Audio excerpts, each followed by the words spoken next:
वाणी है।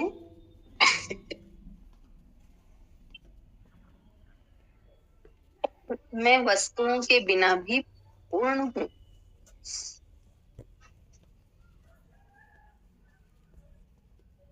तो इसमें ये भाव मिला,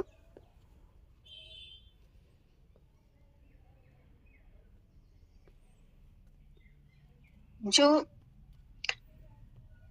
जैसे हम भगवान को वस्तुएं चढ़ाते हैं, धन चढ़ाते हैं, फूल चढ़ाते हैं, वो इसलिए कि ये भावना रहती है कि भगवान हमें मिल जाए ऐसा करके। लेकिन भगवान ये कहते हैं कि मैं वस्तुओं के बिना भी पूर्ण हूँ।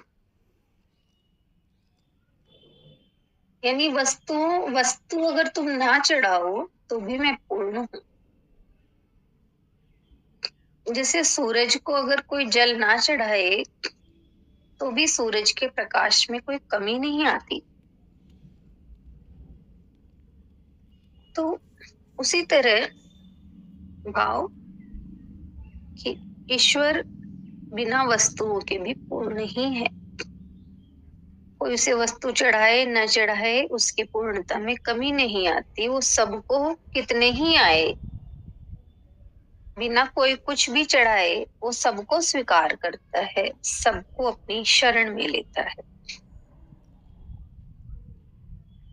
तो एक भाव तो ऐसा समझ में आया, और एक व्यक्ति के लिए भी हो सकता है कि मनुष्य अगर अपने आत्म भाव में आ जाए तो बिना वस्तुओं के भी वो पूर्ण ही है।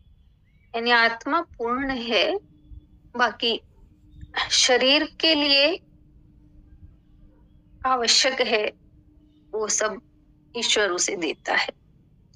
बाकी जो अपने आत्म स्वरूप में आ जाते हैं वो बिना वस्तुओं के भी पूर्ण है। फिर कहा, रूप का अभिमान न कर राधे, अरूपी का रूप प्रेम है। यानी भगवान का रूप प्रेम है और उन्हें प्रेम से ही पाया जा सकता है। तो ये बता रहे हैं कि रूप का अभिमान न कर। मनुष्य ये समझता है कि बाहरी रूप से भगवान को हम पालेंगे,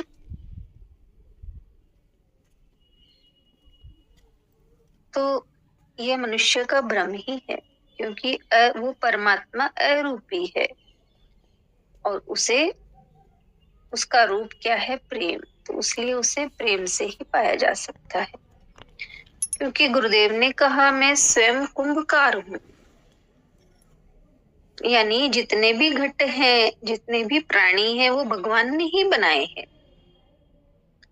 इसलिए वो बाहरी रूप की तरफ देखता भी नहीं है, क्योंकि सब उसने ही बनाए हैं, उसी के ही बनाए हुए हैं। भगवान तो केवल प्रेम पर रीझते। फिर कहा, तीसरी वाणी है, आप अपने डीएनए के डायरेक्टर है। तो यही भाव कि जैसे विपुल गई वाणी की डीएनए इसीलिए चेक किया जाता है कि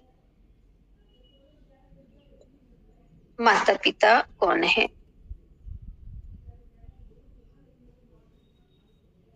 तो इसलिए बताया कि आप अपने डीएनए के डायरेक्टर हैं। यानी हम स्वयं ये जान सकते हैं कि हमारा डीएनए किससे मैच होता है। यानी यही कि ईश्वर के ही हम संतान हैं। तो जब ये भीतर में चाह जगेगी कि मैं कौन हूँ, मैं क्यों आया हूँ, मैं कौन हूँ, ये भाव जागेगा, तो अपने आप ही हम अपना डीएनए टेस्ट कर सकते हैं, यानी जो चाह है वो ही हमें अपने परमात्मा से या परम पिता से मिलवा देगी। सही समझ में आया? हरि